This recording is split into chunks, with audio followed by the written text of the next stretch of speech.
You've been hungry before. Real hungry. The kind where your own stomach turns on you and starts gnawing at your backbone from the inside. And in that kind of hunger, a man will tell himself almost anything to keep eating. That's where I want to start today. Because there's an old meat the mountain men ate when the hunger got that bad. Meat they knew wasn't right. Meat that killed them slower and crueler and worse than the starving ever would have. And I've eaten it too. I'm going to be straight with you about that before we're through. Here's the claim, and I want you to sit with it before you decide I'm spinning you a tale. A man who lies down and dies of pure starvation goes quiet. He goes cold, and he goes slow, and by the end he doesn't feel much of anything at all. But the men who ate the bad meat, the tainted meat, the spoiled and the sour and the sick, meat they pulled off a carcass they should have walked away from, those men didn't get to go quiet. They died twisted up and burning and begging for water with a full belly. And the cruelest part, the part that ought to stop you cold, is that most of them knew.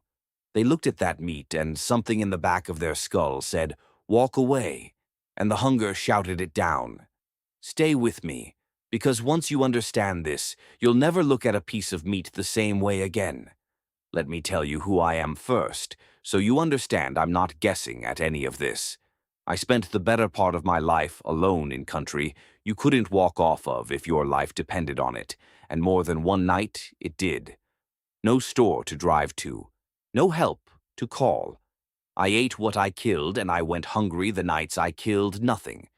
And when you live like that long enough, you learn a thing the comfortable never do, which is that hunger is a liar. It's the most persuasive liar a man will ever meet. The old hands who taught me didn't read this in any book. They learned it burying friends who'd made one bad choice with one bad piece of meat. And they hammered it into me until it stuck, because out here that knowing is the whole thin line between walking home in the spring and never walking home at all. Now, before I show you the rest, do me one small kindness.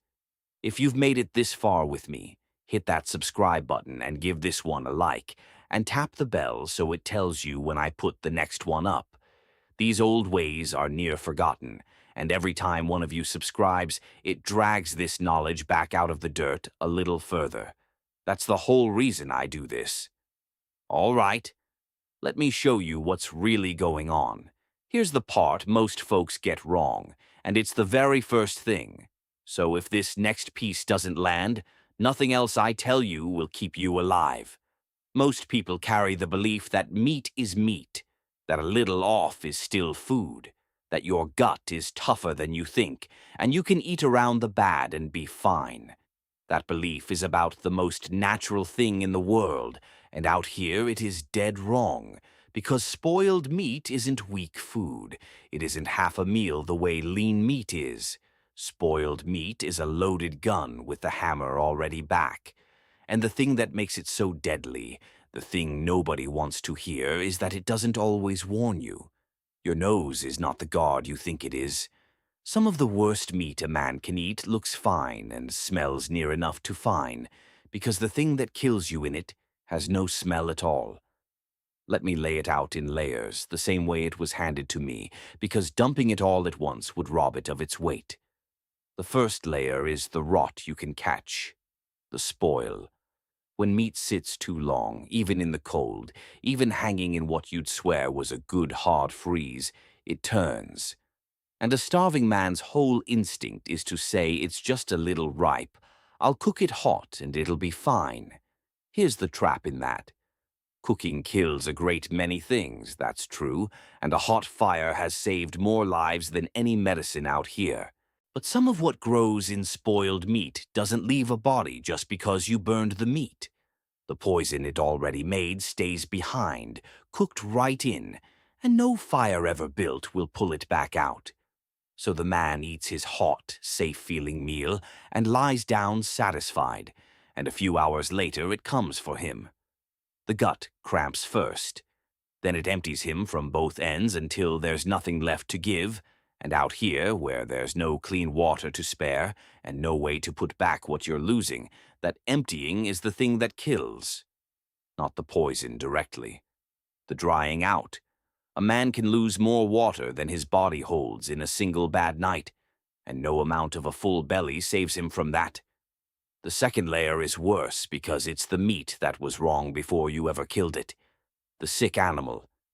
The old hands feared this one more than the rot, because the rot, at least, you had a chance of smelling. A sick animal you often could not. Picture the easy kill, the deer that let you walk right up on it. The one moving slow, standing off from the herd, dull in the eye and rough in the coat. A hungry man sees an easy kill and thanks his luck. The old hands saw an easy kill and got careful, because an animal that easy to take is often an animal that was already dying. And whatever was killing it, whatever fever or foulness ran in its blood and its organs and its meat, you just carried back to your fire on your shoulder.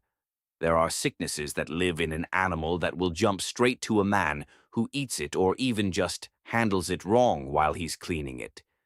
Get it through a cut on your hand and you never even had to eat the thing. The old trappers had a plain rule for this that I'll give you now, and you should carry it out of here. If an animal was easy, ask yourself why. The wild does not hand you gifts. When it seems to, look closer. I want to stop right here because we're at the heart of it now, and this is the piece that separates the men who lived from the men who didn't. So, if you're getting value out of this, take 1 second and hit that like button and make sure you're subscribed with the bell turned on.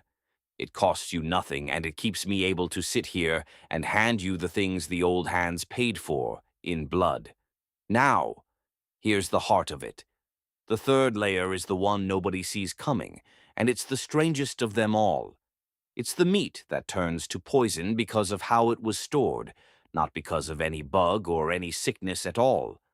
The old accounts are full of men laid low by meat they thought they'd saved right. Meat that had been packed away, sealed up tight against the air, kept from the light, kept from the cold, turning it, and in that sealed dark, a different kind of death grows. One that leaves no smell, changes no color, gives you no rot to warn your nose. It just sits in the meat, quiet as anything, and when a man eats it, it goes to work on the very wires of him.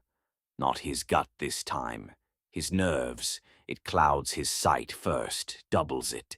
Then his mouth goes dry and his throat starts to close, and his own eyelids get too heavy to hold up. And a man out alone thinks he's just tired and cold, and lies down to rest. And that rest is the thing that takes him. It reads like the cold got him. It reads like exhaustion. It was the meat the whole time. And this is exactly why the old hands were so fierce about how they stored what they killed. They weren't being fussy. They'd watched a careful man die from a mistake that looked like carefulness. Now, circle back to what I told you to hold on to at the start, that riddle of how the bad meat kills worse than starving. Because here's the whole answer laid out plain, and once you see it, the rest locks into place. Starving is subtraction. It takes from you slow, and your body has 10,000 years of practice at being taken from slow. It knows how to burn its own fat, then its own muscle, and stretch what little you've got across as many days as it can. It fights for you the whole way down. But the bad meat isn't subtraction. It's an attack. It doesn't wait for your body to run out. It floods you with something your body was never built to fight, and it does it fast in hours, while you still have a fire and shelter and every reason to think you're safe. Starving gives a man days to be found, days to walk out, days for the weather to break. The bad meat gives him one night. That's why the old hands feared the meat more than the empty pot. An empty pot is a problem you have time to solve. Bad meat takes the time away. And here's the part that makes this a true mountain story and not just a warning. The hunger is what makes you do it. The two things feed each other. The hungrier a man gets, the worse his judgment turns, and the worse his judgment turns, the more likely he is to eat the thing that a fed man would have thrown to the wolves without a thought. Starving doesn't just weaken your legs, it weakens the part of you that says no. So the men most likely to die of bad meat were the men already closest to starving, which means the wild sets it up so that the hungrier you are, the more the trap wants you. The country puts you to the test at the exact moment you're least able to pass it. So let me hand you the fix, because there is one and it's free, and it's mostly just knowing.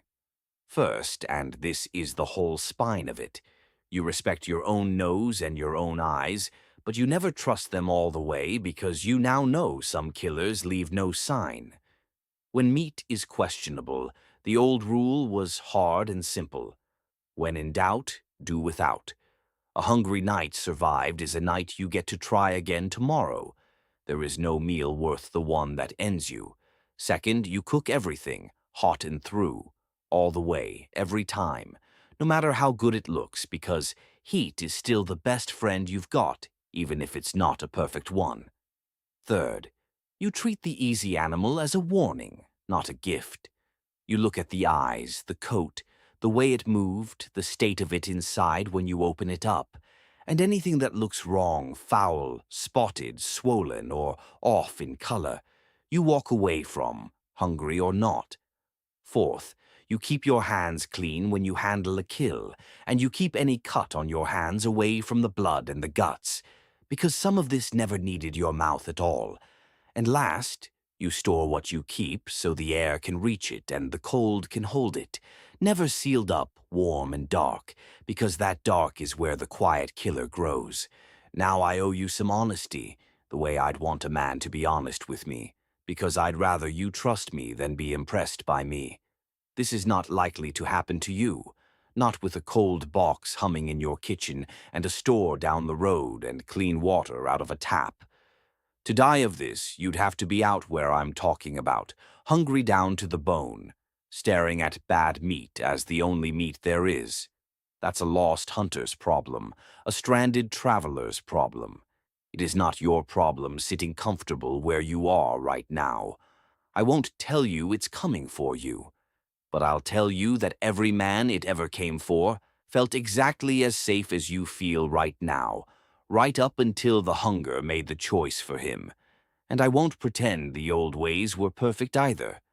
Plenty of good men got sick doing everything I just told you because the wild doesn't promise anybody anything. What these rules do is stack the odds. They don't guarantee the morning. They just make you the man most likely to see it.